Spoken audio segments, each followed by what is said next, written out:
Despite Michigan going to the college football playoff over the last 3 years, with the latest appearance resulting in a national title, the Wolverines, well, they still haven't really capitalized on all this momentum on the recruiting trail. But Sharon Moore had some strong words last week that lead me to believe it's a new day for Michigan recruiting. And today, I got Zach Libby on this video. He's a Michigan insider to talk more about the Wolverines' next step under Sharon Moore. But before we get into it, Michigan fans, do me a favor, hit subscribe to the On3 Recruits channel. We're talking Michigan recruiting all offseason. It's going to be a blast. Make sure you hit subscribe. All right, let's bring on Zach Libby from the Wolverine. And Zach, Michigan landed one top 100 recruit in 2024. Do you think Sharon Moore will have the same approach to recruiting as Harbaugh, or can Michigan fans expect Moore to be putting in more time and energy on the recruiting trail? I mean, I think the same approach is going to be used in terms of being the lead ambassador for a blue blood program, leaving an impact where coaches and parents feel comfortable leaving their prospects, dropping off their prospects off at Michigan and making sure that Ann Arbor feels like a home away from home. But the unique approach that Sharon Moore, I feel like, is going to bring to the recruiting trail is what you see from other Power Four head coaches, guys like Dan Lanning of Oregon, Marcus Freeman of Notre Dame, Ryan Walters of Purdue. You have these young, enthusiastic coaches with years of experience who know how to relate to recruits, but also be able to handle themselves as the face of a program and ultimately know what needs to be done on the recruiting trail. You saw this from Sharon Moore right up from the get-go in the January contact period. You saw him in the West Coast, you saw him in the Deep South, you saw him in the Midwest, you saw him in the DMV. While he was completing his staff, he still got out to these schools and got face-to-face with top recruits and their handlers to let people know that he is the guy and to trust his philosophies and recruiting coaching style as, at the helm. But, aggressive recruiting is going to be great for Sharon, which is exactly what Michigan needs. But I feel like, to be fair, it can only go so far as well. The ultimate goal that needs to be done with recruiting is that this aggressiveness that you've seen from Moore and his coaching staff, it needs to be paired with a competitive NIL initiative.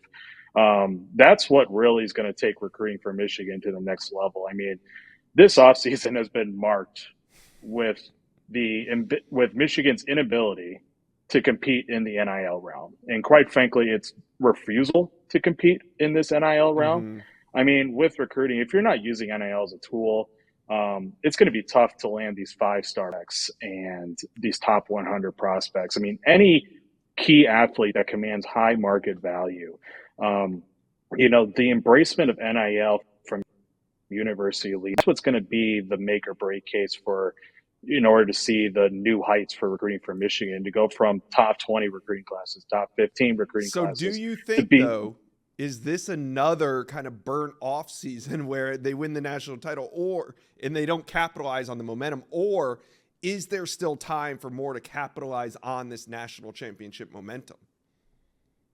Yeah, I mean, there's still time, obviously. I mean, they just have their coaching staff. Though. There is ways or avenues, right? Like, you have your coaching staff finalized. You have brought in guys with several years or decades of recruiting experience.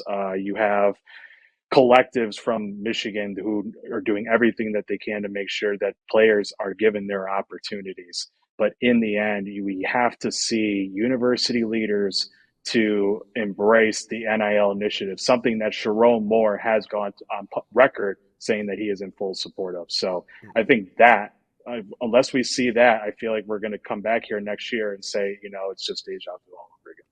All right. Well, the Michigan coaching staff, they are out recruiting. Well, not now because we're in the dead period, but they were in January. They hosted a lot of recruits in February. They'll get back to it in March. Let's start with some Michigan RPM trends, some prospects that are trending to Michigan on the recruiting prediction machine.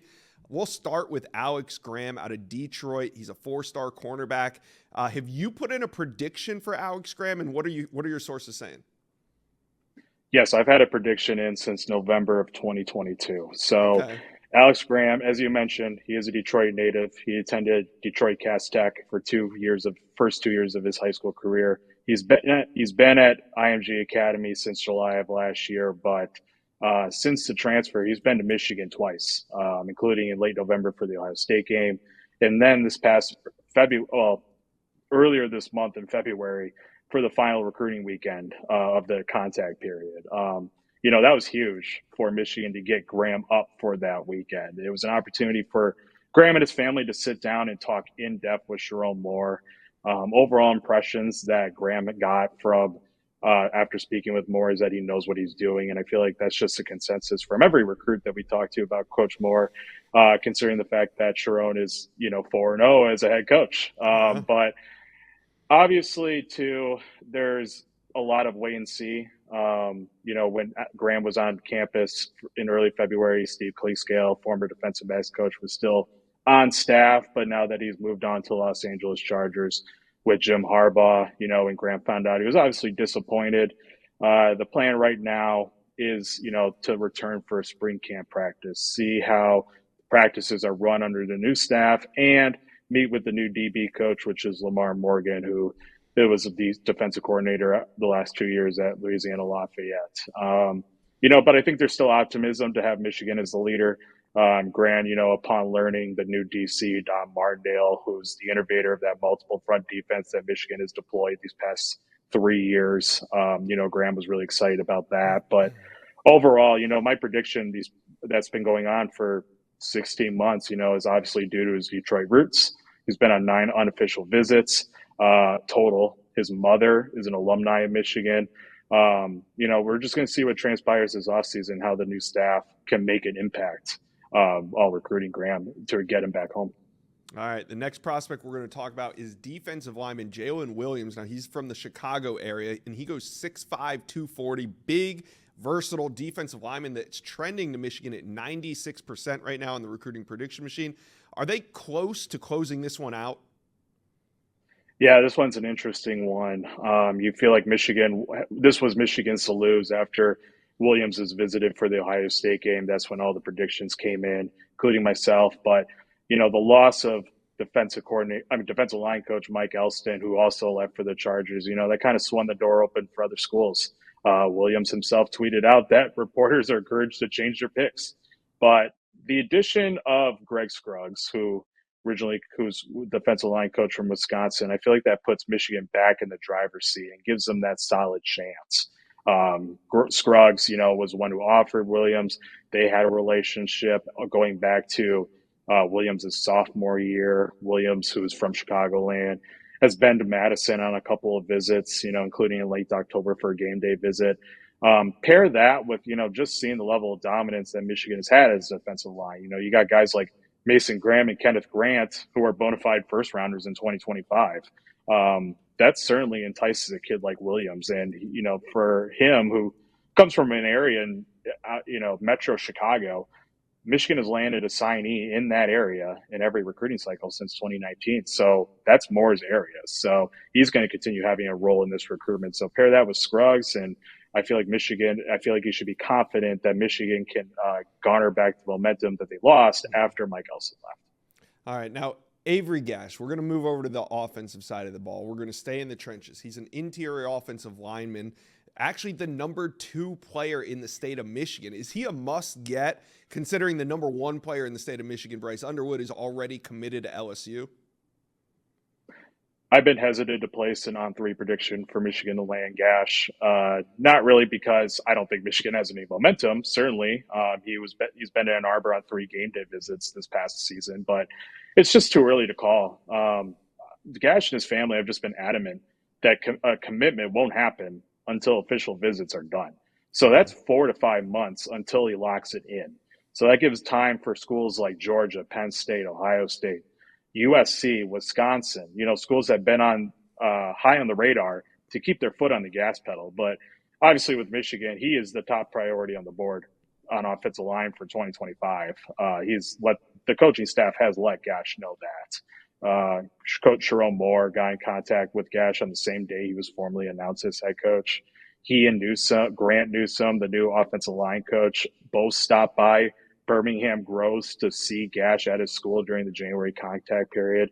The staff is just showing such high interest in Gash's versatility to play any position on the line. And, He has an open invite, right? He had lived less than 45 minutes away from Ann Arbor, so there's an open invite to come to any spring camp practice, which will be the case.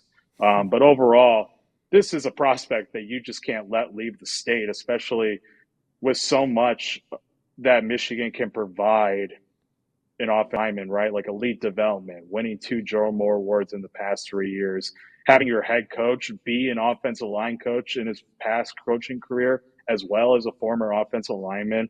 Pair that with your new offensive line coach, having played at Michigan, and it was brought up the coaching ranks under Coach Moore.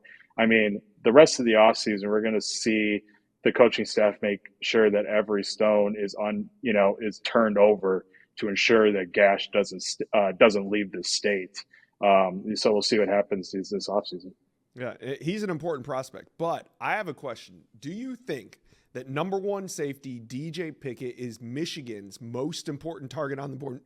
Not from like a this will make or break the class perspective, but meaning if Michigan could go into the state of Florida, land a 5-star safety, the number one safety in America, it would make a major statement for Sharon Moore in this recruiting style that he's bringing to Michigan. So how important do you think DJ Pickett to Michigan is? Of the 5 stars in 2025, DJ Pickett seems like the most likely that Michigan has a chance with. Okay. This, as far as how much of a priority he is for Michigan this cycle, as soon as Bryce Underwood came off the board, Pickett became the number one target for Gotcha. 25. Obviously, as you mentioned, there'd be so much that can go into landing a kid like Pickett for Sharon Moore in his first year, from the Tampa area, Zephyr Hills, the heart of Florida, just coming in, plucking him away from just elite schools that were on his top 5, like Oregon and others. But, you gotta have to look at the facts too. A lot has changed since Pickett's last unofficial visit to Michigan, which was Kurt for the Ohio State game. Moore's head coach, Steve Klingscale, is gone. Defensive coordinator Jesse Minter is gone. Strength and conditioning coordinator Ben Herbert is gone. Yeah. All new But from what relationships. we've got, right, exactly. But from what we've gathered on Michigan's push, the promotion of Moore was seen as a good move for the junior. But obviously, the loss of Klingscale specifically has stung. No surprise, they had a great relationship. But there are a lot of ties to Michigan that are playing in favor of the national chance for a kid like Pickett. He has family in the Metro Detroit area, including his grandmother. His mother actually attended the University of Michigan. His older brother, played for Eastern Michigan, which is 6 miles down the road from Ann Arbor.